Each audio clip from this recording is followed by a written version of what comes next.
Добро утро! Днес е ден четвърти от нашата програма и втория ден, който ще прекараме в Болоня. Има още много неща, които могат да се видят. Ние сме си избрали част от тях, като разполагаме и с карта, случайно да не пропуснем нещо. Така че и днес се очертава да бъде интересен ден. За начало на днешния ден избираме да се отправим към базиликата Сан Лука, която освен, че е един от основните символи на Болоня, от няколко години е включена и в списъка на световното природно и културно наследство на ЮНЕСКО. И понеже базиликата се разполага на хълм извън града, избираме да стигнем до там с туристическото влакче Сан Лука Експрес. Билети се закупуват на място, като влакчето тръгва в различни часове по определен график от площад Маджоре.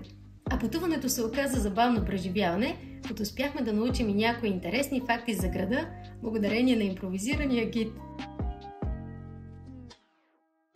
Но ако предпочитате да се разхождате, знайте, че бихте могли да стигнете до базиликата и пеша, като ще е необходимо да извървите разстоянието под най-дългия портик в света, дълъг почти 4 км и включващ 666 арки и безброй стъпала.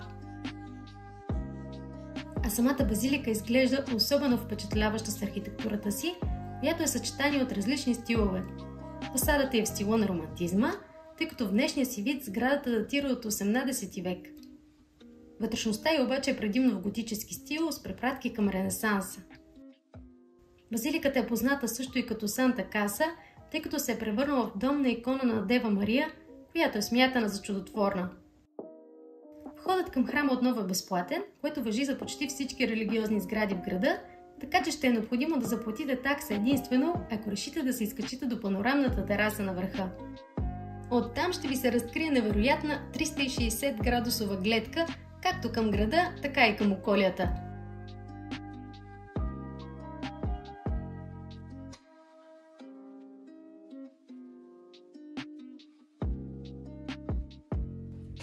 Естествено, мястото, по което се качвате за панорамния покрив, е същото като мястото, от което слизате. Същите тесни вити стълби. Аз не си представям тук как биха могли да се разминат хора, така че днес имаме късмет. Сега ще ви покажа.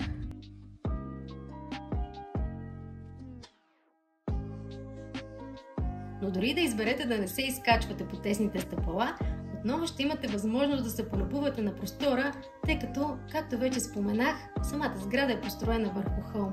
А усещането за безвремие и спокойствие на това място може просто да те омае.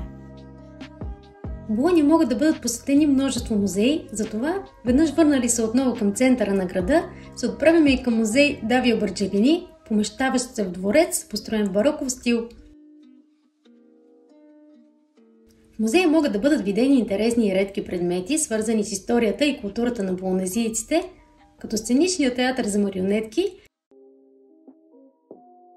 и очарователна миниатюра, репродукция на частен дом от 1700 година. Отделена специално е и галерия с картини, правеща интродукция към болонезийското изкуство от 14 век. Различни предмети успяват да приковат вниманието ни в този интересен музей, сред които безспорно се откроява масивна карета от късния 18 век с позлата и изрисувани орнаменти. Като цяло музеят е интересен, но не е много голям, така че и не ни отне много време да го разгледаме, а относно входната такса, към момента нямаше такава. Малко хора знаят, че в миналото Болоня е бил град, в който също е имало канали. Затова, ако се разхождате по уличките на Стария град, е много вероятно да се натъкнете на едно от скритите му съкровища. Един малък прозорец, който ще ви позволи да се полюбувате на уникална гледка към канала Молин, датиращ от 12 век. През средновековието канал Молин е принадлежал към голяма мрежа от канали. По-късно повечето от тях са разрушени, така че днес този канал може само да ни загатне за света на средновековна Болоня. Наричано още малката Венеция, това място се смята за едно от най-романтичните в града. Така че не се изненадвайте от катинарите и романтичните послания, натрупали този прозорец. Аз лично се изненадах повече, че в канала по това време нямаше вода, защото съм сигурна, че мястото би изглеждало много по-добре. При всички случаи, това малко прозорче ще продължи да бъде атракция за пътешествениците, тъй като, освен всичко друго, малката Венеция е включена и към една особена група атракции в града, наричани Седемте тайни на Болоня. А кои са останалите 6, няма да ви издавам, така че да можете сами да ги откриете, когато решите да посетите града. Say nighty night and kiss me. Just hold me tight and tell me you will miss me. While I'm alone and blue as can be, dream a little dream.